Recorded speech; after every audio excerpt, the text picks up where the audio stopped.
मेरे लिए नेदरहार्ट एक प्रयास नहीं है। सफल असफल इससे मुझे कोई मतलब नहीं है। मेरे लिए नेदरहार्ट एक संस्था या शिक्षा का स्थल भी नहीं है। नेदरहार्ट मेरे लिए एक आत्मा है।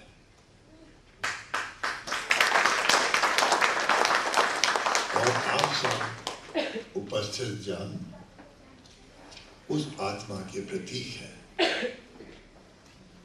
और आपके प्रधान जी, ठीक है, by accident he was my father, वो स्वयं एक सामूहिक प्रतीक हो जाते हैं। और जिस तरह का स्थान चुना गया नेदरहार्ट के लिए, सारा श्रेय उसको जाता है, क्योंकि वहां यह आत्मा रहती थी।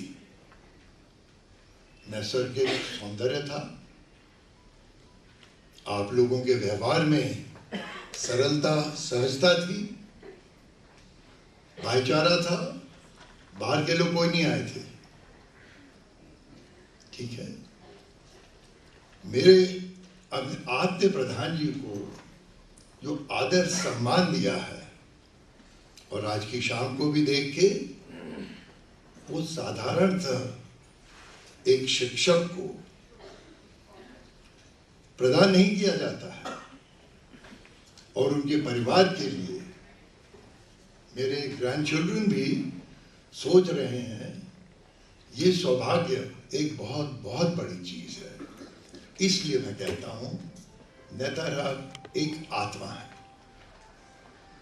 मेरी दादी रामायण महाभारत की कहानी सुनाती थी। मेरी माँ सुलाते वक्त हिंदी में लोरी सुनाती थी, अंग्रेजी में तो नहीं सुनाती थी। उस उम्र में नादान था, अगर अंग्रेजी में सुनाती भी तो बहुत टूटी फटी अंग्रेजी बोलती थी, समझती भी नहीं थी। पर अंग्रेजी महिलाओं के सामने बात सुन के समझ के उत्तर दे लेती थी। वो सभ्य अंग्रेजी औरतें थी, वो भी टूटी फूटी हिंदी में बात कर लेती थी। तो ये हमारे देश में एक तरह का कॉम्प्लेक्स पैदा हो गया है। अंग्रेजी, हाँ, मेरी दाल रोटी अंग्रेजी से ही चलती है, मैं अंग्रेजी का शिक्षक हूँ। सिंधिया स्कूल से जब पढ़ के निकला तो मैं अपने आप को अंग्रेजी और हिंदी बराबर में अनपढ़ ही समझता था। विजय प्रकाश जी बोल रहे थे, रेखांकित किया बार बार। I don't know whether it was deliberate और अनइंटेंशनल, सीखने को रेखांकित किया। हम विदेशी भाषा में छुटपने में सीख नहीं सकते। सीखना है तो हमें अपनी भाषा में सीखना है। और ये चीज नेदरहार्ट विद्यालय ने अच्छी तरह प्रमाणित कर दी है। हाँ, चाहे अंग्रेजी हो, चाहे जापानी हो, चाहे चीन हो, कोई और भाषा हो, उससे हमें कोई मतलब नहीं है। क्योंकि अंग्रेजी भाषा का बोलबाला है सिर्फ इसलिए, it's supposed to be a global language with commercial interests, nothing else. Let us not get swayed. America protects its own interests in the disguise of global protection. वो तो हम लोगों को धोखा देते रहते हैं। हम लोग खुद अपनी जड़ों से भागते जा रहे हैं। और नेदरहार्ट सफल सिर्फ इसलिए रहा क्योंकि आप लोगों का संबंध अपनी जड़ों से था, भाषा माध्यम से। जो जीवन है उसकी भाषा तो वही होगी जो घरों में बोली जाती है। अक्सर चर्चा होती है कि दून स्कूल में अंग्रेजी इतनी अच्छी कैसे है। मुझे नहीं पता अच्छी या बुरी। हाँ, विक्रम सेठ, अमिताभ घोष, रामचंद्र गुहा मेरे छात्र लेखक रह चुके हैं, पर उन्होंने विजय के बराबर किताबें नहीं लिखी। नेथन हार्ट का लड़का अंग्रेजी में उतनी अच्छा है जितना एक स्वदेशी लड़का होगा। जीवन की अपनी भाषा होती है और हर एक भाषा का अपना जीवन होता है। नेदरहार्ट में कोई विरोधाभास नहीं था। और मैं नहीं कह रहा हूं नंगे पैर चलते थे आप लोग, मैं नहीं कह रहा हूं खादी में रहते थे। आत्मा और भाषा बहुत जुड़ी होती है। दून स्कूल के बारे में कह रहा था तो मैं अक्सर कहता हूं, जब वो बात करते हैं कि हाँ भाई दून स्कूल में जो लोग होते हैं 31 साल पढ़ाया है, तो I am certainly very loyal to Doon School. पर हाँ, वहां के परिवार अपने कुत्तों से भी अंग्रेजी में ही बात करते हैं। वास्तविकता है ये। आप लोगों ने जी कल्चर के बारे में बात करी, बिल्कुल सही है। हम आजकल क्या सिखाते हैं? Driver uncle, security guard uncle. अरे भाई, हमारे घरों में हम भैया और दीदी कहते हैं। हम वैलेंटाइंस डे को बहुत अच्छा मानते हैं। रक्षाबंधन में क्या मुश्किल है? वैसे हमारा देश काफी कंफ्यूज्ड है। हमारे यहाँ तो गुरु पूर्णिमा वैसी होती है, तो क्या अगर डॉक्टर राधाकृष्ण नहीं पैदा होते या प्रेसिडेंट नहीं बनते तो क्या गुरु पूर्णिमा यहाँ नहीं होती? तो I'm sorry to say I'm quite critical of certain essential पाखंड of our country. हम लोग जब भी उदाहरण देते हैं तो हमेशा अमेरिका के स्कॉलर्स और रिसर्चर्स का उदाहरण देते हैं। आप लोगों ने, मेरे पिताजी बहुत साधारण व्यक्ति थे और अगर उनको कोई श्रद्धा मिली तो मैं अपने परिवार की तरफ से कह रहा हूं, केवल नेदरहार्ट नहीं।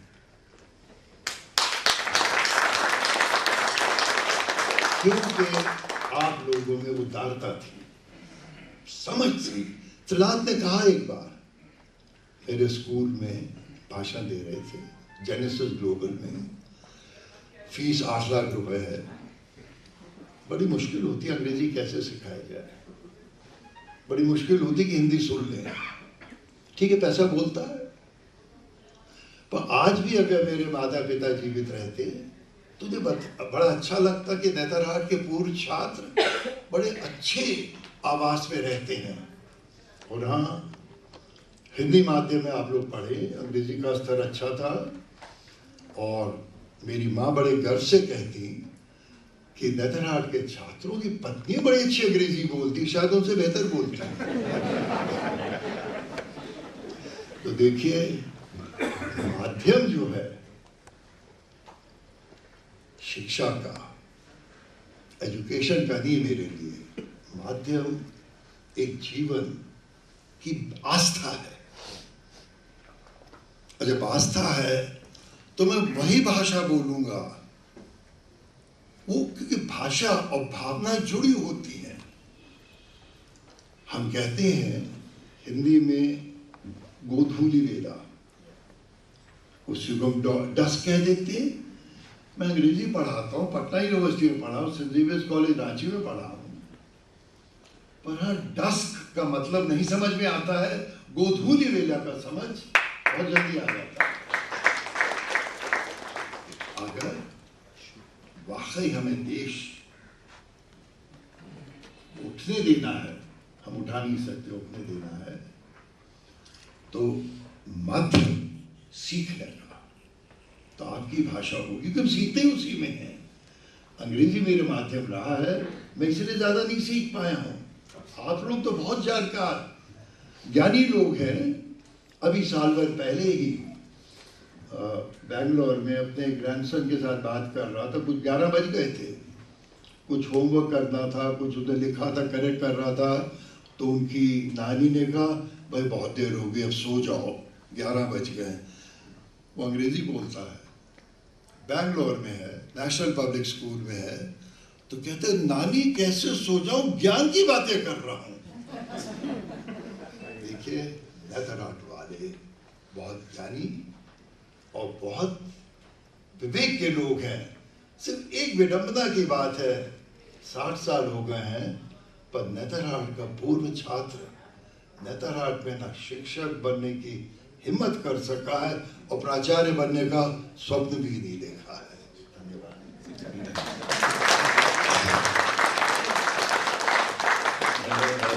दो शिक्षक मेरे ही बैच के नेतरहाट में हैं। काफी प्राचार्य क्यों नहीं बना रहे, सारी सॉल्यूशन निकल आए। लेकिन आपने जो बात कही आत्मा और भाषा जुड़ी होती है, बहुत मर्मस्पर्शी है। लेकिन मैं जब मैट्रिक में था, समाज ने ज्वाइन किया विनोद कुमार का, वो मेरे मामा भी थे और बाद में नेतरहाट के प्रिंसिपल बने 2003 से 2010 तक 7 साल रहे। मैं 2009 में एक बार गया था और मामा बोटनी के प्रोफेसर शिवान जी थे। उन्होंने एक बात कही कि नेतरहाट के पठार में देवी निवास करती है, देवी वास करती है। मैं सोचा ये ऐसी बात क्यों कर रहे हैं, लेकिन बाद में मुझको समझ आया कि वो देवी नहीं, नेतरहाट का सिस्टम था जो कि सबके प्रतिभा को ऊपर ले आता था। तो उसको एक दैविक शक्ति के रूप में उन्होंने उजागर किया। जब भारतीय भाषाओं की बात हो रही तो एक नाम हम लोग भूल नहीं सकते हैं, श्यामरुद्र पाठक। श्यामरुद्र पाठक मेरे ही आश्रम नालंदा आश्रम में था, 3-4 साल की तब उससे हम लोग जो यहाँ बैठे हुए हैं वो शायद पुलिस के डंडे से अभी भी पिटाई जूझ रहा होगा। मतलब वो जेल में जाते रहता है, पुलिस डंडा खाते रहता है, मारते रहते हैं लोग, और लेकिन उसके कारण भारतीय भाषाओं का जितना कल्याण हुआ है और कोई नहीं करता है। और उसने सब कुछ छोड़कर वो तो नौकरी करता है, चाकरी सीखता है, दाढ़ी बढ़ा लिया है और IIT दिल्ली में उसने हिंदी में थीसिस लिखी अपनी, जो IIT दिल्ली ने रिफ्यूज़ कर दिया। शायद 85 की बात है ये। उसका फाइनली धरने पर बैठा, पार्लियामेंट से IIT को ये गया कि नहीं, आप रिफ्यूज़ नहीं कर सकते हैं, आप उसको लेकर ट्रांसलेट कीजिए। IIT को अपना नियम बदलना पड़ा उसके कारण। उसके कारण ज्वाइंट एंट्रेंस एग्जामिनेशन में हिंदी लाई गई, उसके कारण UPSC में लाई गई। हाई कोर्ट में भारतीय भाषाओं के व्यवहार के लिए 225 दिन तक वो हाईकोर्ट में भी रीजनल लैंग्वेजेस की यूज करने के, तमिलनाडु में तमिल यूज हो, उसके लिए वो 225 या 230 दिन धरने पर बैठा रहा। 10 जनपद के बाहर में सर्दी गर्मी बरसात सब सहते रहा। पुलिस ले जाती थी अरेस्ट करके, फिर छोड़ देती थी। अभी भी वो यूपी जो चल रहा है उसके वो सेलिब्रिटी है, उसको अभी पुलिस पकड़ कर जाती है और वो यहाँ पर आता, लेकिन अभी उसमें इस अवस्था में कि हम उसको यहाँ नहीं ले पाए हैं। लेकिन नेतरहाट ने ऐसे भी लोग दिए हैं। मैं आगे बढ़ना चाहूँगा। एक चीज कहना चाहूँगा, प्रधान जी स्वयं हिंदी में बहुत कमजोर थे और जो शिक्षक हिंदी के थे नेतरहाट में, वो उनकी हिंदी को करेक्ट करते रहते थे। तो असली बात नेतरहाट की, वहाँ के शिक्षक लोग थे जिन्हें सीखने और सिखाने में कोई संकोच नहीं था। और वैसे अब मैं देख रहा हूँ मेरे दाहिने हाथ पर 3 प्रोफेसर लोग बैठे हैं। 60 साल बाद कोई प्रश्न नहीं उठता है कि नेतरहाट विद्यालय का प्राचार्य वहाँ का पूर्व छात्र क्यों नहीं हो।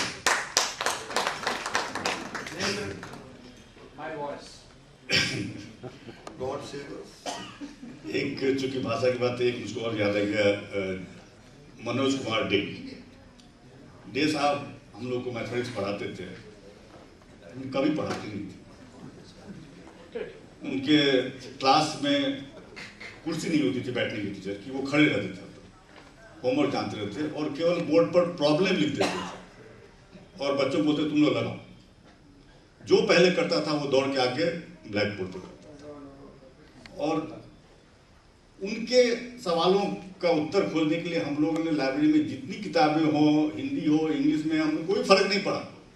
हमने सब किताबों को पढ़ पढ़ के हम लोग तैयार रहते थे कि जब भी वो बोले तब दौड़ के हम लोग आगे जाए। तो भाषा का कोई इसमें सवाल ही नहीं था। तो कोई इच्छा थी तो हम लोग जाके पढ़ते थे। आगे बढ़े हम लोग, ज़्यादा समय नहीं ले। प्रोफेसर मानिंद्र ठाकुर से मैं रिक्वेस्ट करूँगा कि जो नेतरहाट में 2-3 चीज बातें बताई विजय प्रकाश ने बताई कि डिग्निटी ऑफ लेबर पर जो फोकस किया, मेरे अपने हृदय की बात है कि जब तक हाथ से हम काम नहीं कर पाते हैं, इनोवेशन का संभावना बहुत कम है। इसके कारण इंडिया में अभी हम मैन्युफैक्चरिंग सेक्टर में बहुत पुअर, क्योंकि इंजीनियर बन जाते हैं वो कारखाने में नहीं जाना चाहते। दूसरा मैं बताना चाहूँगा, जो टाइफेक्स है, हम लोगों को ये गवर्नमेंट से दिया गया है कि इलेक्ट्रॉनिक गुड्स जो हैं जिसका इंपोर्ट बढ़ते जा रहा है और शायद 2020 तक भी कुछ नहीं हो तो ऑयल इंपोर्ट से भी ज़्यादा हो जाएगा, उसको कैसे कम किया जाए, कैसे इंपोर्ट को कम किया जाए, एक्सपोर्ट को बढ़ाया जाए, हम लोग को कहा गया है देखने के लिए। और मैं ये सोचना कि इसको कैसे करें। हम लोग कहा गया कि टेक्नोलॉजी कहीं से खरीद के ले आओ, लेकिन यदि मैं सैमसंग के पास जाऊँ कि भाई आप मुझको एक मोबाइल की टेक्नोलॉजी दे दीजिए और मैं 15-20 साल बनाते रहूँगा, संभव नहीं है। क्योंकि आजकल हर एक 2 दिन 5 दिन नए नए डिवाइस आते हैं। इनोवेशन माइंड सेट की जरूरत है, लेकिन हार्डवेयर में हम पीछे रह गए हैं, क्योंकि हम हाथ से, मैं साइंटिस्ट था न्यूक्लियर फ्यूजन का, मैं यूनिवर्सिटी में जब गया, इंजीनियरिंग यूनिवर्सिटी में मैं फिजिक्स का था, मैं ही एक हार्डवेयर बनाता था, बाकी जो इंजीनियरिंग प्रोफेसर थे वो सब सिमुलेशन कंप्यूटर तक ही रुक जाते थे, और वही स्टूडेंट्स में चला आ रहा है। तो नेतरहाट के बहुत सारे ऐसी चीजें थे जिन पर कि मैं चाहूँगा कि मणि ठाकुर प्रकाश है। सबसे पहले मैं इस सवाल का जवाब देना चाहता हूँ कि प्रिंसिपल क्यों नहीं बनते, प्राचार्य क्यों नहीं बन रहे। मुझे लगता है कि कई बार मुझे बजरंग जी ने कहा कि उज्जवल या आप प्राचार्य बनकर जाएं। शायद प्राचार्य की जो छवि हमारे मन में है, मैंने अक्सर से कहा है कि ये मुझे लगता है मैं प्राचार्य के लायक नहीं हूँ। तो जो प्राचार्य क्योंकि जिस तरह के प्राचार्य हमें मिले थे, मुझे लगता है कि वो व्यक्तित्व और लोगों को प्रभावित करने की क्षमता शायद हम लोगों में उतनी नहीं है। क्योंकि मुझे याद है दर साहब का, जो वहाँ आए थे अपने 70s में, उन्होंने अचानक से पूरे छात्रों के बीच में एक एनर्जी डाली थी। हम सब लोग आंदोलित हो गए थे। उन्होंने 2 नारा दिया था, कहा था चलो चले गांव की ओर, और हम सब लोग चल पड़े थे उनके साथ, और शनिवार और रविवार को हम लोग गाँव चले जाते थे और काम करते थे। हम सब लोगों ने प्रण किया कि गांव जाकर इस बार हम लोग काम करेंगे। उसी तरह से दूसरा नारा उन्होंने दिया, knowledge as sky has no limit. और हम सब लोग लगता था कि ये बहुत बड़ा सूत्र उन्होंने दिया है।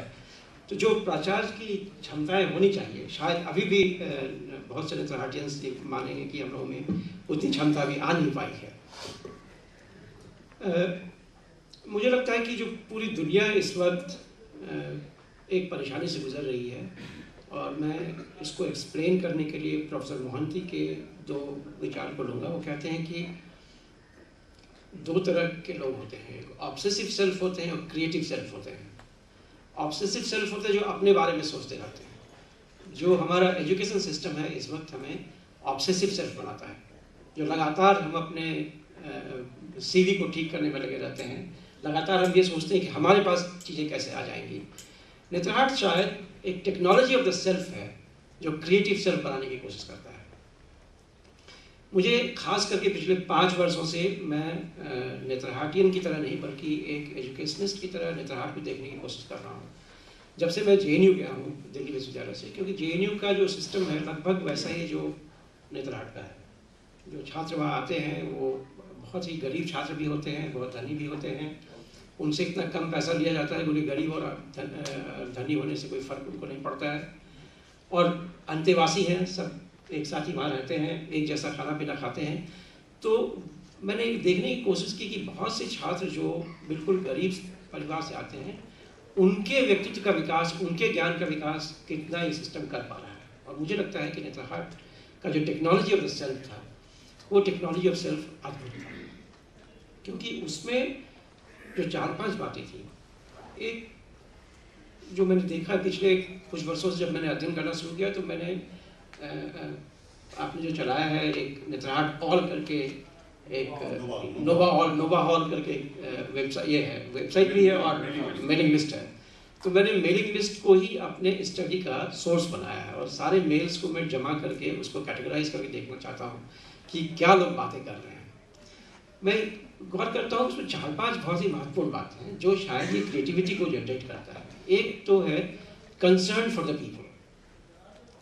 जितने लोगों से मेरी मुलाकात होती है और मैं उनको सब्जेक्ट की तरह अध्ययन करने की कोशिश करता हूँ, एक आदमी है, हज़ारों करोड़ सैकड़ों करोड़ कमा लिया है, बहुत पैसा है उसके पास, मेरे पास आता है, कहता है बनिल जी मैं कुछ करना चाहता हूँ, अब मैं कुछ करना चाहता हूँ, आप बताइए क्या कर सकता हूँ। अब ये जो पैसे मैंने कमाए मुझे लगता है सिर्फ इसलिए दिया गया है कि कोई क्रिएटिव काम मैं कर सकूँ या कुछ और समाज में कर सकूँ। दूसरा IIT का प्रोडक्ट है, आता है और कहता है मैं अब नौकरी नहीं करना चाहता हूँ क्योंकि मल्टीनेशनल्स में बहुत प्रॉब्लम है। CEO है मल्टीनेशनल का, और कहता है मैं अब एक किताब लिखना चाहता हूँ जिसका नाम है, उसने किताब लिखी है जिसका नाम है टेक्नोलॉजी एंड रिवोल्यूशन। और वो कहता है कि वही आदमी राजनीति में आए जो इतना कमिट करे कि वो अपने लिए एक पैसा उसमें से नहीं ले। ये जो पूरा सीरीज है, मेरे पास बहुत सारे ऐसे एग्जाम्पल्स हैं जो करते फिजिक्स हैं, पढ़ाई उन्होंने फिजिक्स में की है, लिख कविताएं रहे हैं, पढ़ाई उन्होंने फिजिक्स में की है और वो समाज सेवी संस्था में काम कर रहे हैं, स्वयंसेवी संस्था में काम कर रहे हैं। ऐसे तमाम एग्जाम्पल्स को देख के ये लगता है कि कोई ना कोई ऐसा टेक्नोलॉजी ऑफ द सेल्फ है जिसने इस तरह की क्रिएटिविटी उनके अंदर लाने का प्रयास किया है। 3-4 चीज़ें मुझे लगती हैं कि एक तो ये कंसर्न फॉर द पीपल, जितने भी लोग आते हैं सब में मैं देखता हूँ कि वो उनके अंदर एक ये जहाँ भी वो पहुँच जाए